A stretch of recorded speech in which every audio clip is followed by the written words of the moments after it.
We're continuing on Shulchan Aruch Orach Chaim Siman Ayin Aleph, and we have started the discussion of who is chayav to say Kriyat Shema and who is not obligated to say Kriyat Shema. Who are the people who are patur, who are absolved from saying Kriyat Shema? Says the Shulchan Aruch. The second idea, the first one was a person whose one of close relatives passed away. One of the 7 close relatives, he is patur from Kriyat Shema so long as they have not been buried yet. So who are the 7? We mentioned it's father, mother, son, daughter, brother, sister, and spouse. Those are the 7 close relatives.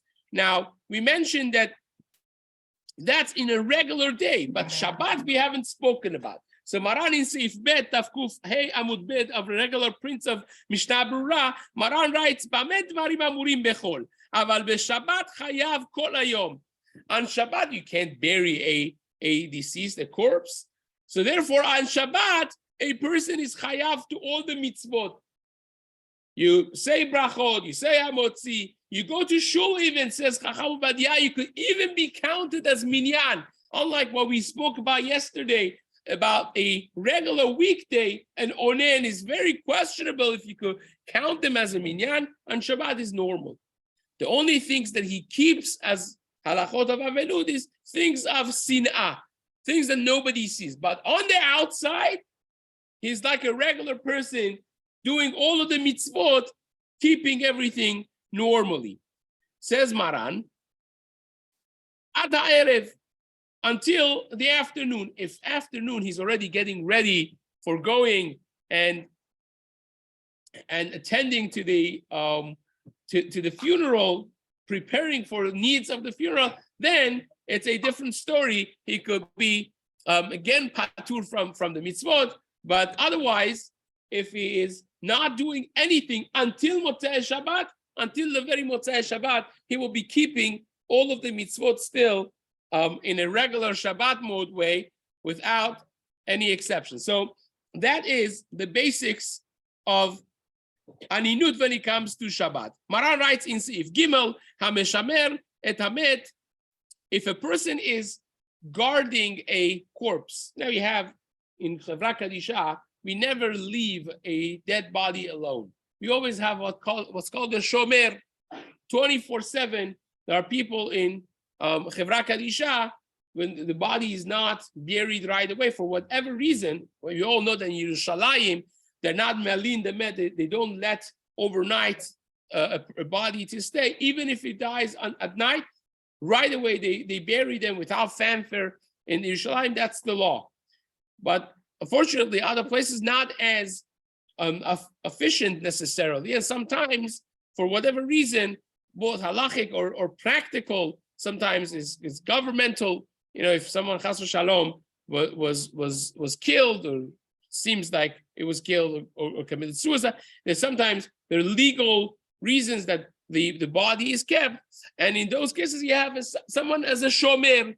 You have a person that will guard the deceased in order to make sure that the body is not disrespected and so on. So that person who is shomer, the met, says the Shulchan Aruch, is also patur from Kriyat Shema and also from Tefillah. It's not just the Kriyat Shema that they don't have to say. Even it's the other way around. It's not only Tefillah that they don't have to say. Even Kriyat Shema was the Oraita. They don't have to say. So it says the Mishna Berurah, v'chol mitzvot mipnei shehu osek b'mitzvah sheshomro min ha'achparim, and he is patur from all the mitzvot also because he is he has to keep a watchful eye to make sure that the body of the met is not disrespected, is not attacked by animals and so on and so forth. Now, nowadays, we don't necessarily have it in that way. Now, Kaf HaChaim, first of all, says that because in the time that the chiyuv, the obligation of Shema came, imagine early morning, he's still watching this corpse, and time of Shema comes, and he was patur because he was watching. Now the shift changes. Someone else comes, and he has to go. So says the Kaf HaChaim, if you missed the time of Tfilat Shacharit, so 12 noon after Chatzot, someone came and the shifts changed, do you have to say Mincha twice, Hashlumi? Says the Kaf HaChaim, you don't have to, because you didn't miss a Tfilah, you were patur from the Tfilah at the time, so there's nothing to make up, because I wasn't under the obligation of Shacharit altogether. And says the Mishna Berurah that you're patur from all the other mitzvot. Now, the keeping of the safeguarding a dead body is a mitzvah d'Rabbanan. It's not a mitzvah d'Oraita, right? It's because of kavod haberiyot. It's because of respect of the body. Imagine, chas v'shalom, if you come in the morning or in the afternoon and you see the animals are eating the body. So in the real world nowadays, these things don't happen necessarily because we have, secluded, secured houses, and in the morgue they have the refrigerators and so. But in a regular old time generation, that's why you had the shomer, because you want to make sure that it's not disrespected in any way. So that's a mitzvah d'Rabbanan. So even though that it's a mitzvah d'Rabbanan, still it absolves a person from a mitzvah d'oraita of Kriyat Shema. And Chacham Obadiah writes from here that even if you are doing a mitzvah d'Rabbanan, ha'osek b'mitzvah, patur min mitzvah. You're patur from the other mitzvot. Now, this becomes a big question nowadays. Nowadays, there's going to be no rats and coyotes eating the body. If the body is in the morgue, in the fridge, it's safe. You just want to make sure that there's people that are shomer, is a shomer Shabbat person saying Tehillim the whole time and so on, as a schut for them. We still keep this halakha, but if a person volunteers for Chevra Kadisha, which people should do, and once a month you go and you get really musar, you should ask a question as far as this halakha, what can or cannot be done, what you are obligated and what you're not obligated. If you happen to be on a post of Shmirah for Chevra Kadisha, that's something that a person has to ask. Also, of course, it goes without saying that if you are involved as a volunteer member of Chevra Kadisha to do the Tahara process and so on, which is also a very important volunteering position that person would take as tremendous musar for a person, is also something that you could ask questions. What you would be obligated, what you would not be obligated, based on the situation of how many people are involved, and so on and so forth. So it says the Shulchan Aruch Seif Dalet, Hayu Shnayim Meshamerim. If you have two people, it's not one person only. So you have two people guarding it. You have two people involved with the Tara, or whatever it may be. In the case of Shemirat Hamet, Ze Meshamer v'Ze Koreh, v'achar kach Meshamer Ze v'Koreh Ze.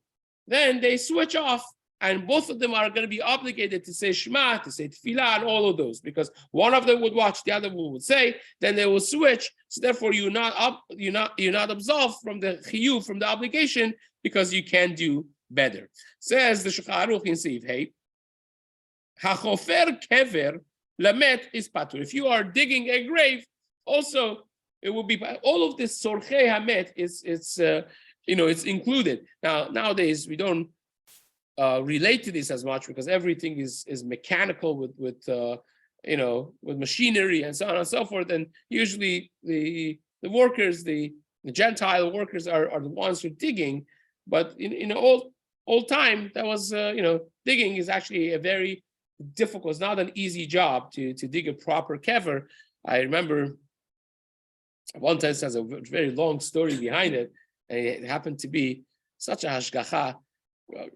I tried to stay away from doing funerals. I don't have the time necessarily for it even. And there was a case that I did because somebody asked me, that was very close, and this family would have done a completely non-religious, maybe even non-Jewish type of thing. So it was a hatzalah, it was kavod hamet. I didn't know the person at the time. And it ended up being that when the funeral happened, right after they put the body and they put the initial dirt on, they say Kaddish, and everybody left. So it was left there alone. with a choice of letting the Gentile with the machine coming and pouring the rest, or doing it properly myself and giving a Jewish kvura. So I decided to stay. It's very difficult to do it. I end up getting all kinds of like the skin, blisters, the skin peeled off. It's not easy to fill up a whole thing. It seems alone to do all of these things, but nevertheless, it came out afterwards that my grandfather and his father, this man, had what to do, and it was tremendous hashgacha, because Baruch Hu brought these things decades and decades later to be manifested in that way. But nevertheless, it's not an easy job, and it's part and parcel of the kivuras. Therefore, a person that digs the kever, it will be patur from Kriyat Shema as well. If you're not the only person digging, there are other people also with you. This is not like the case before that one person is enough to keep the body safe. Sometimes you need more than one person digging. So any person that's needed to be digging at the same time is patur from Kriyat Shema and from Tefillah. Ve'im yesh nosafim, if you have, let's say, 4 people that could be digging at the same time, or 2 people and you have 3, 4 people and you have 5, that one person, it will be extra, so you could switch off, and everyone that would be saying it. Let's say with that one additional person that you have, you will make sure to switch off, and everyone this way gets to say Kriyat Shema and Tefillah. So that's the way it's going to work. Now, Seif Zayin Maran writes, Asur likrot Kriyat Shema toch 400 shel met. This is a halacha that we have discussed already in the Gemara of Lo'eg Lerash, that because Lametim Chofshi, the pasuk says, Kevan shemet Adam nasa chofshi min mitzvot, a person that dies has no opportunity of doing mitzvot anymore, right? Simply understanding is that a person that's alive called a mehalech. A person that is dead is an omed. It's not going up anymore. Some special tzaddikim, they are zochet to be mehalechim ben ha'omdim. That even after they die, they have done so many things that the passive income, so to speak, is still coming. They wrote a sefer, they train talmidim, and those people are still working. People are still learning the sefer. Every time that someone uses that, or someone does a mitzvah because of this person, he's ma'alech, he's going up and up still, right? But regularly speaking, you wear tzitzit, you go to Bet HaKvarot, and your tzitzit is dragging on the kever. Lo yafe. It's like you're mocking them that I could do a mitzvah and you can't do mitzvah. It's an insensitive thing. So therefore, we stay away from doing that. So another area of that, we had this in the beginning of Shulchan Aruch in the Chol Tzitzit, whether or not the person could go with tzitzit, with tefillin, into Bet Kibarot. Here we're now saying it about tefillah and Kriyat Shema, in the Chol Kriyat Shema. Asur likron Kriyat Shema toch 400 shel met. You can't read Kriyat Shema within 400, 6 feet of surrounding the mat, or bebet hakvarot, or in bet hakvarot. Ve'im kara lo yatsa. This is the interesting part, that if you read it, you are not yotze. Now, why aren't you yotze if you read it already? I said Kriyat Shema is my obligation midoraita, and I said it. Why wouldn't I be yotze if I said, just because I am lo'eg larash, because I'm insensitive, that causes the mitzvah not to count? How does that work? Says the Chafetz Chaim in Ot Tetvav, Kriyat Shema, yes, you can't say Kriyat Shema, adin lomar Kaddish. You can't even say Kaddish next to the kever, or within 4 amot of the corpse. Ushar divrei kedusha, any other divrei kedusha. Why is that? V'hatam mishum lo'eg lerash. The reason is, as we mentioned, because of the concept of lo'eg lerash. Now, the Ben Ish Chai writes that the halacha of lo'eg lerash is mentioned for Kaddish, is mentioned for regular Kaddish that you say when you go to Bet HaKvarot Erev Rosh Hashanah, and Erev Yom Kippur, and so on and so forth. But the Kaddish that you say for the Niftar, for the person, you say it for the Aliyat Neshama of the person, mutar to say it next to Bet HaKvarot, and there's no Lo'eg Larash. You're saying it for this person. So therefore, you see, when they have the Surat HaKever, when they put enough dirt on top, they say the first Kaddish right there by the Kever. The Avelim say the Kaddish. That's fine, says the Ben Ish Chai. And this is the Ben Ish Chai in Od Yosef Chai, Parashat Vayechi. So it says, Chacham Obadiah also writes the same thing. And the Ben Ish Chai adds to this. He says, because of this, the minhag is that when they are saying hesped, and sometimes you have the corpse right there, they're saying hesped, even right now, you have many times that the hespedim are said there and the coffin is there, or by the time of the kivura that they say kaddish for the niftar, that is mutar, and the minhag is to say it. Even though that from Shulchan Aruch would seem not like that, but the minhag is because that kaddish is not a regular kaddish. You're saying it for this person. You're saying for the aliyat neshama of the person, so that it will be helping their neshama, will helping them. It's not a disrespect to the neshama. So that's one area of halacha. How about saying divrei Torah? Lichvot niftar. You want to say hesped, you want to say some divrei Torah in the hesped for the kavod of you're gathering together to eulogize this individual that passed away. Is that mutar or is that not mutar? So says Maran in Hilchot Avelut in Yoredah Siman Shin Dalet Mem, right? That's how we say it. It says Shin Mem Dalet because that spells Shmad is not. It says Siman Shin Mem Dalet basically. Maran says over there that mutar. It's mutar to say divrei Torah, even though that you're saying divrei Torah in front of the dead body. You can't learn Torah. Torah is the greatest mitzvah. So that goes with this Ben Ish Chai. It's mutar because you're doing it for kavod of the met. Now, can you say tefillah next to kivrei tzadikim? People go to kever of Rachel Imenu or Rabbi Akiva or Rabbi Meir Baal HaNes. Can you daven and say divrei Torah in the chatzer of the kever or not? Maran Chida writes. Maran Chida it was one of the tremendous figures in the entire spectrum of Jewish scholarship. One of the unique ones that has been accepted by Ashkenazim, by Hasidim, by Sfaradim.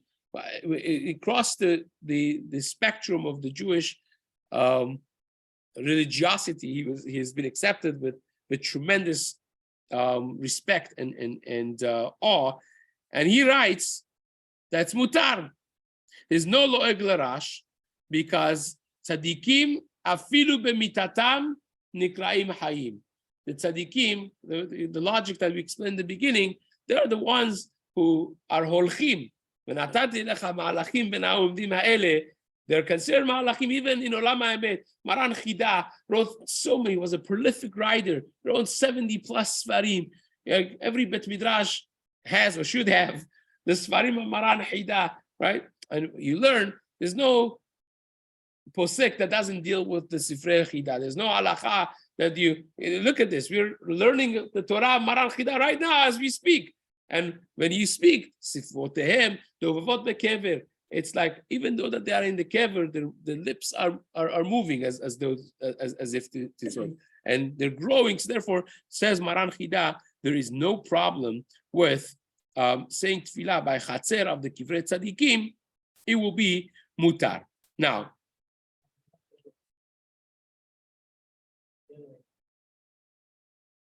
so there will be like a regular met. You can't do it.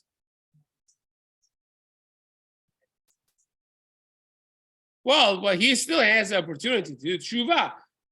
Rabbi Aaron is referring to the one that says "Reshaim afilu b'chayehem nikraim metim," right? Because you're not using your life properly, but nevertheless he has the yafeh sha'achad b'tshuva u'masin tovim ba'olam hazeh mikol hayei ha'olam haba. Because every moment he could he could turn, he could switch, right?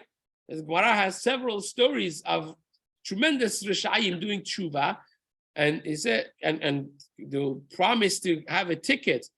The Bat Kol came out and said, this person is mezumah lehaya olam haba. The Farshim say, even the Gemara says that means without din and without cheshbon, they go straight ticket to olam haba. And that says, the Gemara says, Bacha Rebbe. Rebbe, once he heard this story, he will read this, he will cry and say, Yesh koneh olamo b'sha'ah echad. You have a person that works a whole lifetime for olam haba, and you have a person in one moment. He gets olam haba with the proper tshuva. So that still is there even for a rasha. Bezrat Hashem will continue this in the days to come.